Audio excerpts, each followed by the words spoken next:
आज का class start करते हैं। और जैसा कि मैंने अभी भी बताया हुआ था कि आज हम लोग जो है सेल मेम्ब्रेन से संबंधित कुछ बातें पढ़ेंगे, जैसे कि सेल का स्ट्रक्चर कैसे होता है, सेल जो है वो कौन कौन से फंक्शंस को करता है, ठीक है, वो देखने में कैसा होता है, किन किन चीज़ों से मिलकर वो बना होता है, ये तमाम बातें आज हम लोग आज की क्लास में डिस्कस करेंगे। तो सबसे पहले देखो, यहाँ पे बोला जा रहा है कि सेल मेम्ब्रेन जो होता है ना, वो उसके दूसरे भी कुछ नाम्स होते हैं, नेम्स होते हैं, जैसे कि आपका प्लाज्मा मेम्ब्रेन हम बोलते हैं सेल मेम्ब्रेन के अलावा प्लाज्मा मेम्ब्रेन, और प्लाज्मा मेम्ब्रेन के अलावा इसको प्लाज्मा लेमा भी बोलते हैं। जहां पर भी लेमा आए ना, तो उसका मतलब आप लोग समझना मेम्ब्रेन ही, चाहे वो लीफ में हो, चाहे वो किसी भी स्ट्रक्चर्स में हो, चाहे वो सेल मेम्ब्रेन में ही क्यों ना हो, ठीक है।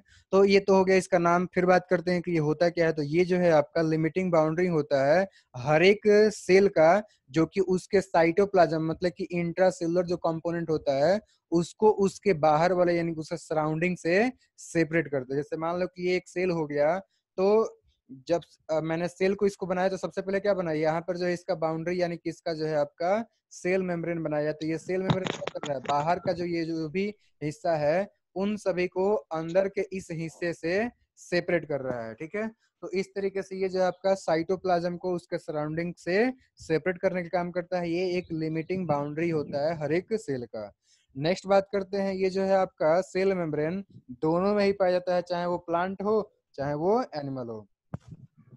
फिर आगे देखो, यहाँ पे बोला जा रहा है कि ये जो है आपका आउटर मोस्ट कवरिंग होता है, जैसा कि ऊपर में मैंने बताया था कि लिमिटिंग बाउंड्री होता है, तो ये आउटर मोस्ट बाउंड्री होता है या फिर आउटर मोस्ट कवरिंग होता है किसी भी सेल का, चाहे वो आपका जो है एनिमल का हो चाहे वो आपका जो है प्लांट का हो। बट ध्यान ये रखना है कि एनिमल के केस में तो ये आपका outer most cell sorry outer most covering तो होता है, बट प्लांट में जो है आपका इस सेल मेम्ब्रेन के ऊपर भी एक लेयर होता है जिसको कि हम लोग सेल वॉल कहते हैं। तो ये आप सभी को ध्यान रखना है कि एनिमल में और प्लांट में दोनों में ही सेल मेम्ब्रेन होता है। अंतर इतना ही है कि एनिमल में जो है ये सेल मेम्ब्रेन सबसे बाहर होता है, जबकि प्लांट में इस सेल मेम्ब्रेन के बाहर में भी एक लेयर होता है जिसको कि हम लोग सेल वॉल कहते हैं, ठीक है।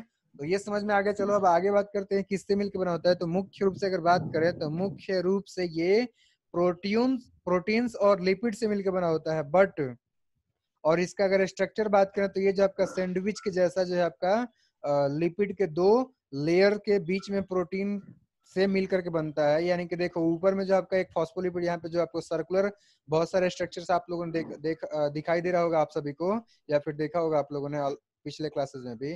तो ये जो है आपके बहुत सारे जो है आपके फॉस्फोलिपिड के पार्टिकल्स हैं बहुत सारे, ठीक है, जो एक लेयर बना रहा है यहाँ पे ऊपर में, और दूसरा लेयर एक नीचे में बन रहा है, ठीक है।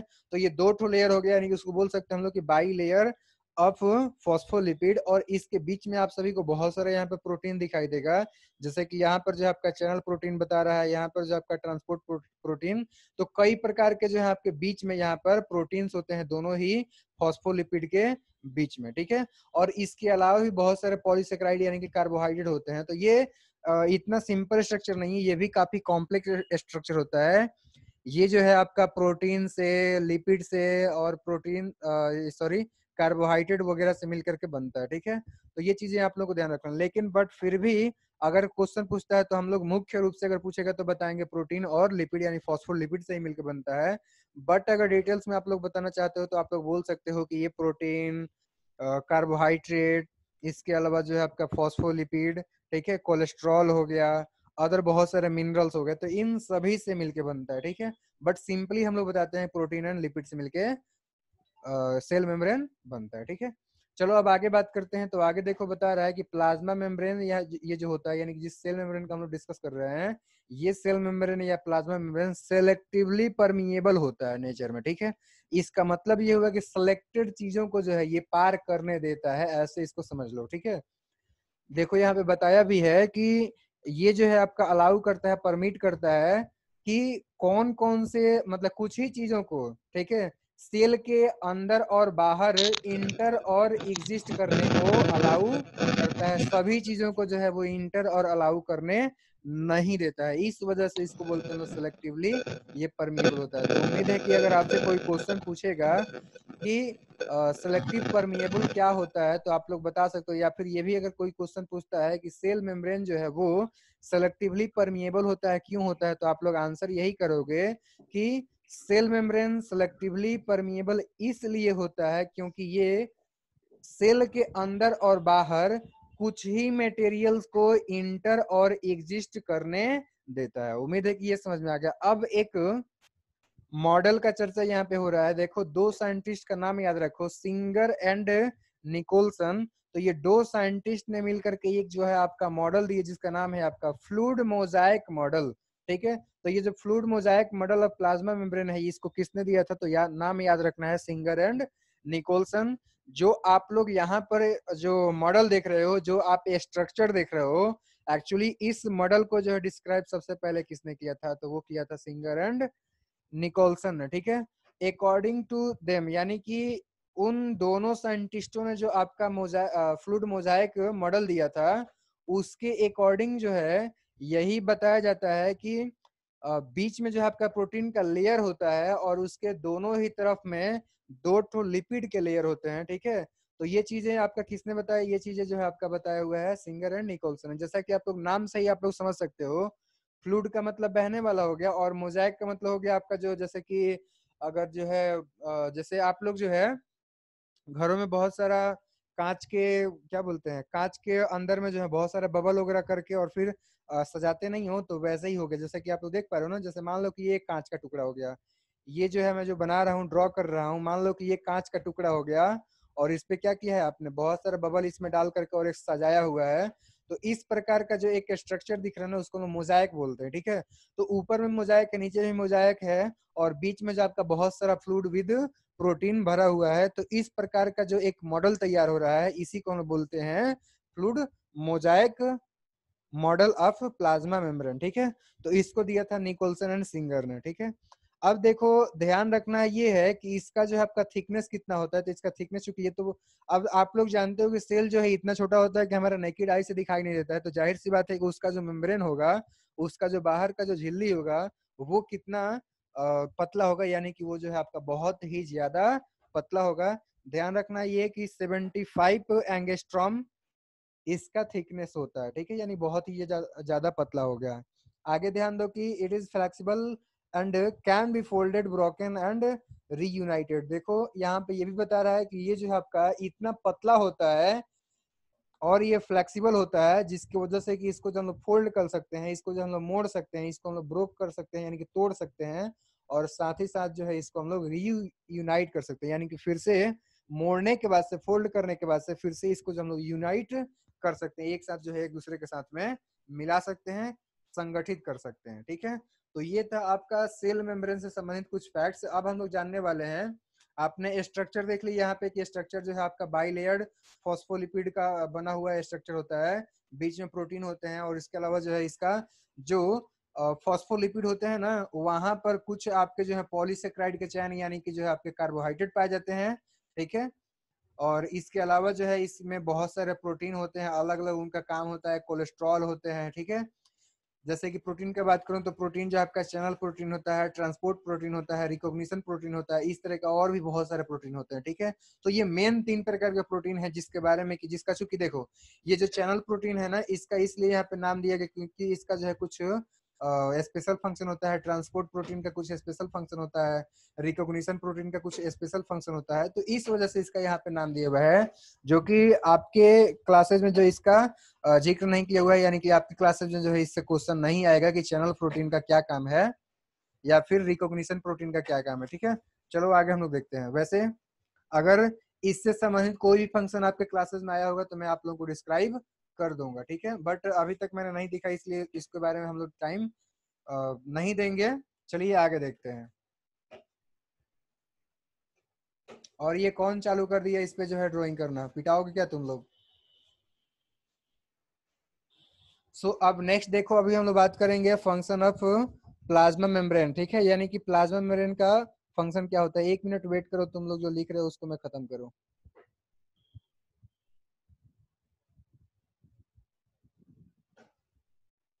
चलो, सो अब स्टार्ट करते हैं हम लोग फंक्शन ऑफ प्लाज्मा मेम्ब्रेन। जानते हैं कि प्लाज्मा मेम्ब्रेन के फंक्शन क्या होते हैं। तो यहाँ पे मैंने 6 इंपॉर्टेंट फंक्शन दिए हुए हैं। ठीक है, यहाँ पे, और आपको जो है क्वेश्चन ज्यादा से ज्यादा पूछेगा तो 3 से 4 नंबर का पूछेगा, तो उसमें जो है आप लोगों को 6 में से कम तो 4-5 लिखना पड़ेगा। इस वजह से मैंने 6 दे दिया। ताकि अगर 3 नंबर का भी पूछता है तो कम से कम तो आप 3-4 बता पाओ। ठीक है, तो जानते हैं क्या क्या फंक्शन होता है। सबसे पहले तो देखो ये जो है एक protective outer covering of the cell होता है, यानी कि देखो सिंपल आप लोग ध्यान से समझो मैं क्या बोल रहा हूँ। जब भी आप सभी को बोला जाता है कि आप एक सेल का डायग्राम बनाओ तो सबसे पहले आप क्या बनाते हो? ये कौन है वीडियो कॉलिंग? सबसे पहले जो है आप लोग एक, जिस तरीके से मैं एक स्ट्रक्चर ड्रॉ कर रहा हूं, आप भी ऐसा ही स्ट्रक्चर ड्रॉ करते हो, यानी कि बाहर से एक घेरा बनाते हो, बीच में एक न्यूक्लियस बनाते हो। तो ये जो आपने बाहर का घेरा बनाया ये क्या है? ये जो है आपका उसका बाहर का कवरिंग हो गया। ठीक है, तो एक तरह से देख रहे हो तो ये आपका जो सेल का शेप दे रहा है। ठीक है, तो ये 3 नंबर का काम आपको समझ में आ गया कि 3 नंबर नहीं 2 नंबर में, सॉरी। तो एक सेकेंड, चलो खैर। तो जो आपने एक सेल बनाया तो सबसे पहले आपने जो है आउटर का कवरिंग बनाया, यानी कि एक मेम्ब्रेन बनाया। ठीक है, अब ये जो मेम्ब्रेन है ये क्या कर रहा है? उस सेल का शेप दे रहा है कि ये आपका जो है सेल का शेप कैसा होगा। तो वैसे ही जब आपको जो है न्यूरॉन बनाने के लिए बोला जाता है तो आप लोग जो है कुछ इस प्रकार से ड्राइंग करना स्टार्ट कर देते हो। ठीक है, तो ये जो है आप लोग बना रहे हो सेल का मेम्ब्रेन, ये सब क्या है? ये जो है आपका उसका शेप दे रहा है। ठीक है, यहाँ पे डेंड्राइट्स वगैरह बनाते हो आप लोग, थोड़ा सा बनाने में दिक्कत हो रहा है, क्या छोड़ दो।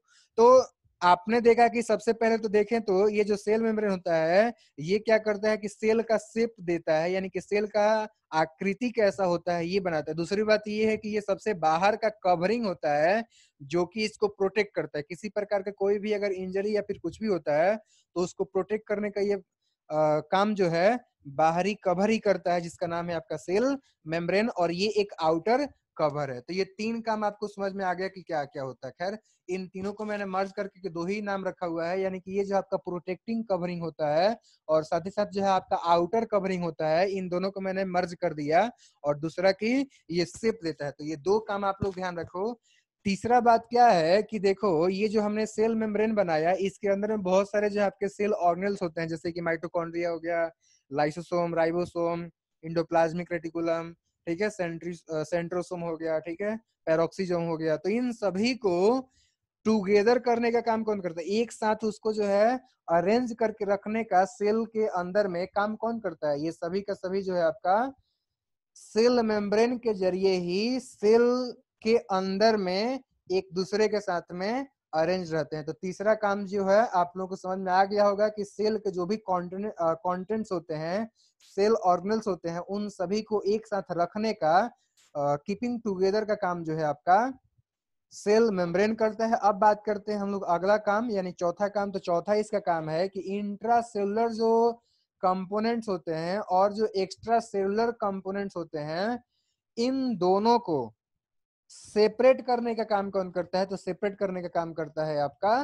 Cell membrane. ठीक है, जैसे कि देखो ये हो गया आपका सेल मेम्ब्रेन, और बाहर में भी बहुत सारे जो आपके यहाँ पे फ्लूइड भरे हुए हैं या फिर टिश्यूज के अंदर में जो भी चीजें होते हैं, ठीक है, वो सब चीजें जो है आपका भरे हुए हैं, यानी कि आउटर इन्वायरमेंट हो गया, ये बाहर में इन्वायरमेंट हो गया। और यहाँ पर जो आपके बहुत सारे सेल ऑर्गेनल्स हैं, ठीक है, ये जो आपके सेल के कॉन्टेनेंट्स कहलाएंगे। तो सेल कॉन्टेंट्स और जो आपके एक्सटर्नल इन्वायरमेंट है, इन दोनों को सेपरेट करने का काम करता है आपका सेल मेम्ब्रेन। उम्मीद करता हूं कि ये भी फंक्शन आपको समझ में आ गया। अब देखते हैं पांचवा काम। तो पांचवा काम जो है आपका है ये आ, ये जो है आपका सेल मेम्ब्रेन क्या करता है कि सिग्नल को जो है आपका रिसीव करता है बाहर के जो भी सेल है। जैसे देखो ये एक सेल हो गया, अब बाहर में भी एक सेल है, ठीक है, एक सेकंड रुक जाओ, मैं सही से बनाता हूँ। ये एक सेल हो गया, ठीक है, और दूसरा ये एक सेल हो गया, एक तीसरा यहाँ पर एक सेल हो गया, ठीक है। अब बात करेंगे तो ऐसे ही जो आपका एक चौथा यहाँ पर सेल हो गया। तो क्या होता है कि इन सेल में जो भी हरकत हो रहा है, एक्टिविटी हो रहा है, उन सभी को रिसीव करता है कौन? तो यहाँ पर जो सेल मेम्ब्रेन होता है, यहाँ पर कुछ प्रोटीन होते हैं, वही प्रोटीन जो है आपका रिसीव करके और फिर जो है आपका अपने सेल के अंदर में उसको सेल ऑर्गेनल तक पहुंचाते हैं, ताकि उन सभी सेल ऑर्गेनल में ऐसा कुछ फंक्शन हो पाए। चलिए, जब इसका जिक्र हुआ है तो मैं आप सभी को बता देता हूं कि कौन सा प्रोटीन करता है। देखो यहाँ पर जो है आप लोगों को दिख रहा है ना, यहाँ पर रिकॉग्निशन प्रोटीन। तो ये जो आपका रिकॉग्निशन प्रोटीन है ना, यही आपका क्या करता है कि सिग्नल को रिसीव करता है, और रिसीव करने के बाद से क्या करता है कि सेल के जो भी ऑर्गेनल्स होते हैं उन सब तक पहुंचाता है, और वहां पर उस प्रकार का रेस्पॉन्ड रिप्लाई होता है। ठीक है, सॉरी। सो अब नेक्स्ट ये तो हो गया आपका पांचवा काम। आप देखते हैं तो छठा काम, तो छठा काम है इसका कि रेगुलेट करता है ये ट्रांसपोर्टेशन को, यानी कि ये रेगुलेट करता है कि कौन सी चीजें सेल के अंदर या फिर सेल के बाहर जाएंगी या फिर आएंगे। ठीक है, तो ये ट्रांसपोर्ट को कंट्रोल करने का काम भी यही करता है। जो भी मॉलिक्यूल सेल के अंदर भी या फिर सेल के बाहर जाते हैं, चूंकि ये सेलेक्टिवली परमिएबल होता है, तो इस वजह से यही कंट्रोल करता है कि सेल के अंदर या फिर सेल के बाहर कौन सी चीजें आएंगी या फिर कौन सी चीजें जाएंगी। तो उम्मीद करता हूं कि सेल का फंक्शन आपको समझ में आ गया। अब कुछ सेल मेम्ब्रेन से ही संबंधित चीजें हैं, जैसा कि अभी भी मैंने बात किया था लास्ट में कि ये ट्रांसपोर्टेशन को कंट्रोल करता है, यानी कि मॉलिक्यूल्स को जो है आपका सेल मेम्ब्रेन के अक्रॉस ये ट्रांसपोर्ट करने का काम करता है, रेगुलेट करने का काम करता है। तो अब हम लोग जानेंगे कि ये कैसे जो है आपका transportation through cell membrane occur करता है। ठीक है, तो स्टार्ट करते हैं। देखो, बात करेंगे इसका, तो ये जो है आपका अलग अलग तरीकों से होता है। जैसे कि आपका डिफ्यूजन प्रोसेस के जरिए होता है, आपका जो है ओस्मोसिस प्रोसेस के जरिए होता है। तो देखते हैं कि ये कैसा होता है। देखो, डिफ्यूजन में अगर बात करेंगे ना, तो क्या होता है कि जो आपका सॉल्वेंट है या फिर सॉल्यूट है, वो दोनों ही पार्टिकल्स जो है आपका अपने कंसंट्रेशन को इक्वलाइज करने के लिए मूव करते हैं। ठीक है, जैसे कि देखो यहाँ पर आप लोग इस स्ट्रक्चर में देखो क्या है, यहाँ पर देखो, यहाँ पर जो आपके बहुत ही पास पास में आपके जो है पार्टिकल्स हैं।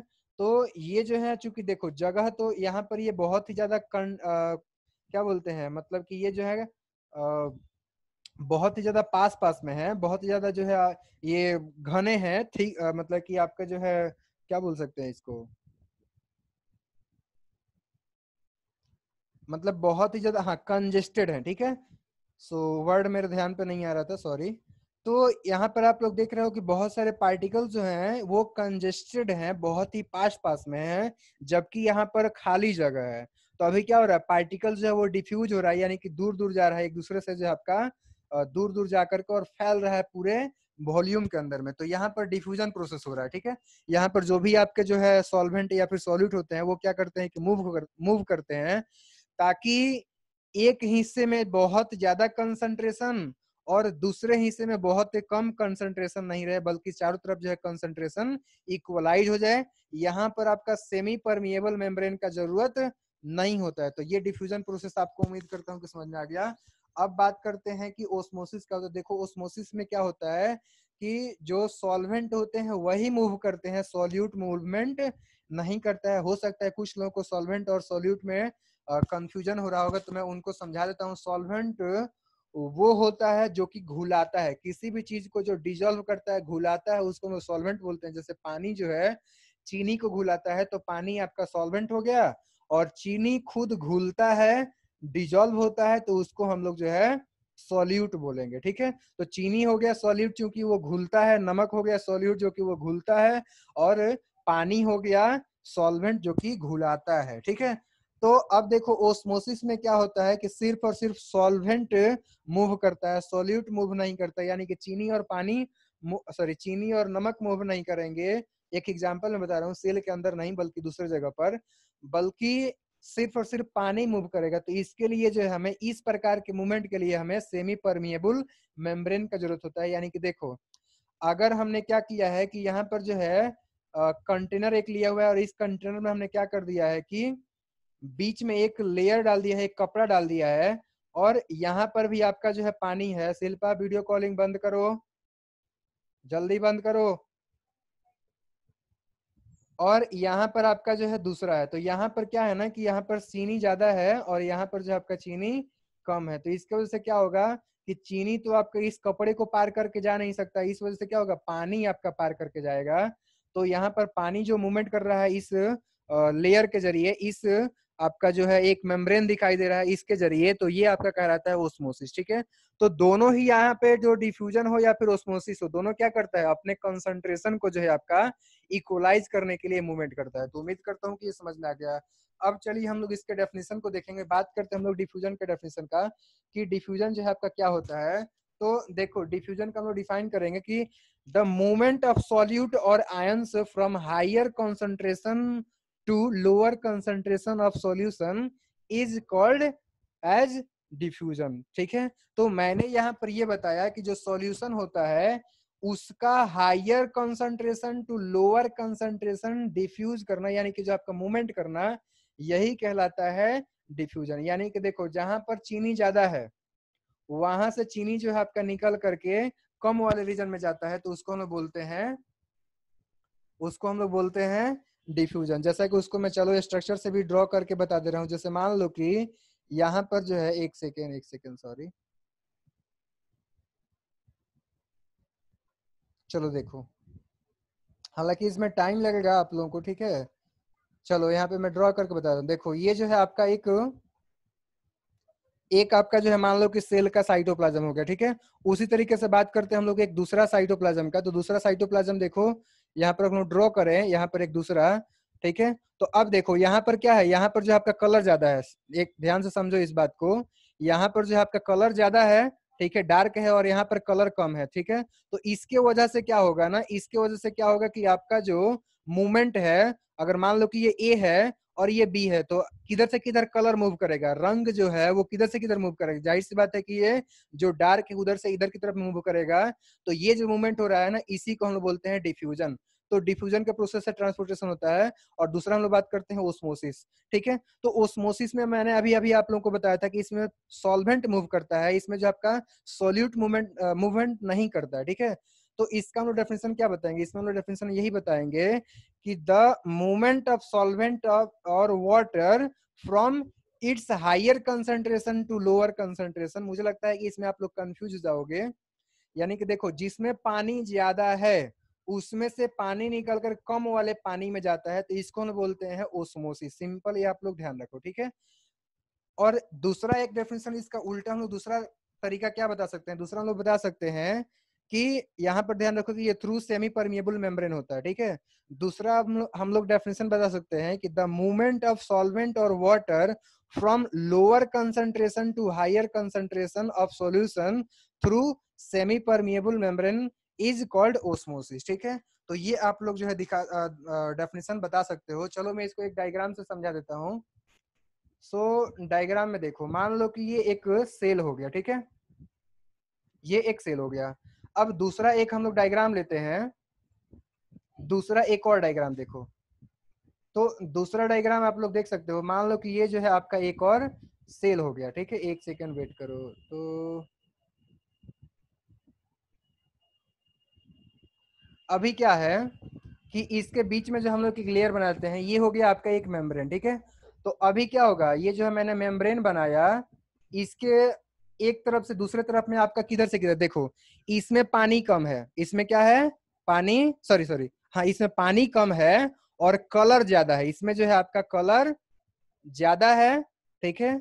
और इधर में आपका जो है पानी ज्यादा है। तो ज्यादा जाहिर सी बात है कि पानी जो है, मान लो कि ये ए हो गया और ये जो आपका बी हो गया, तो जाहिर सी बात है कि कलर तो आपका जो है ये चूंकि एक लेयर हमने रख दिया है, तो पानी तो उस कपड़े से होकर के या फिर मेम्ब्रेन से होकर के तो वो जा नहीं सकता, लेकिन पानी जा सकता है। तो क्या होगा, ये जो आपका ए है जिसमें कि आपका पानी ज्यादा है, उसमें से पानी निकल करके और इस मेम्ब्रेन से होते हुए वो पहुंचेगा आपका जो है बी वाले कंपार्टमेंट में, यानी कि बी वाले सेल में। यानी कि ए वाले में जिसमें कि पानी ज्यादा है उसमें से निकल कर जा रहा है आपका बी वाले सेल में।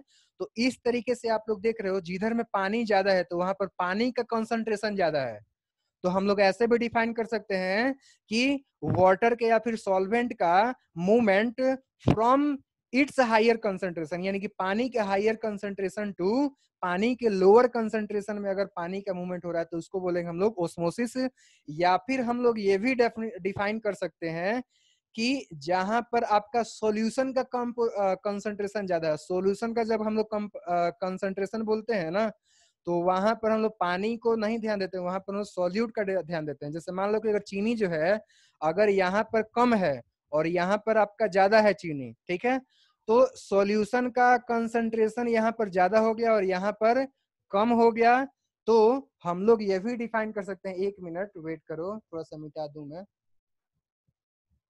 चलो, तो इरेज करना है, ठीक है।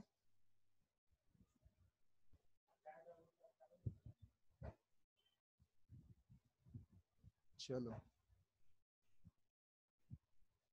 अच्छा, उम्मीद करता हूँ कि अभी समझ में आएगा, नहीं आया तो एक बार मैं फिर से समझा देता हूँ। देखो, मैं ये बता रहा हूँ कि इसमें क्या है, इसमें चीनी कम है, ठीक है। इसमें जो है मान लो कि चीनी कम है, मैं सेल पे एग्जांपल नहीं दे रहा हूँ, बाहर से ले रहा हूँ एग्जांपल, ठीक है। इसमें क्या है, चीनी कम है, और इसमें क्या है, चीनी ज्यादा है, ठीक है, मान लो। अब जब इसमें चीनी ज्यादा है तो अब ये भी तुम समझ रहे हो कि अगर यहाँ पे मान लो कि बीच में मैंने अगर कपड़ा रखा हुआ है तो चीनी तो इस कपड़ा को पार करके जा नहीं सकता है, पानी ही जा सकता है, ठीक है।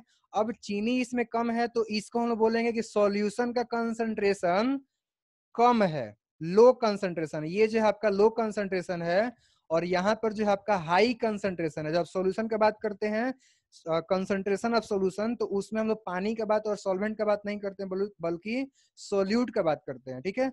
तो ये हो गया लो कंसंट्रेशन और ये हो गया हाई कंसंट्रेशन। यानी कि मान लो कि ये ए है और ये बी है, तो ए जो है आपका लो कंसंट्रेशन हो गया और बी जो है आपका हाई कंसंट्रेशन हो गया। तो low concentration to high concentration, यहाँ पर जो है आपका मूवमेंट हो रहा है पानी का, तो ये आपका कहलाएगा ओस्मोसिस। और दूसरा एक मैंने तरीका बताया था कि हम लोग बता सकते हैं कि पानी का इसके higher concentration to lower concentration movement होता है। यानी कि यहाँ पर जहां पर चीनी ज्यादा है वहां पर पानी कम है, और जहां पर चीनी ज्यादा है वहां पर पानी कम है। तो जहां पर पानी ज्यादा था वहां से पानी का कम वाले रीजन में मूवमेंट करना पानी का, यही कहलाता है ओस्मोसिस। उम्मीद करता हूँ कि ये बातें आप सभी को समझ में आ गया है। अब दो प्रकार का ओस्मोसिस होता है, इसको भी मैं समझा देता हूँ। देखो, एक होता है इंडोस्मोसिस, यहाँ पर एस छूट गया है, और यहाँ पर जो आपका दूसरा होता है एक्सोस्मोसिस।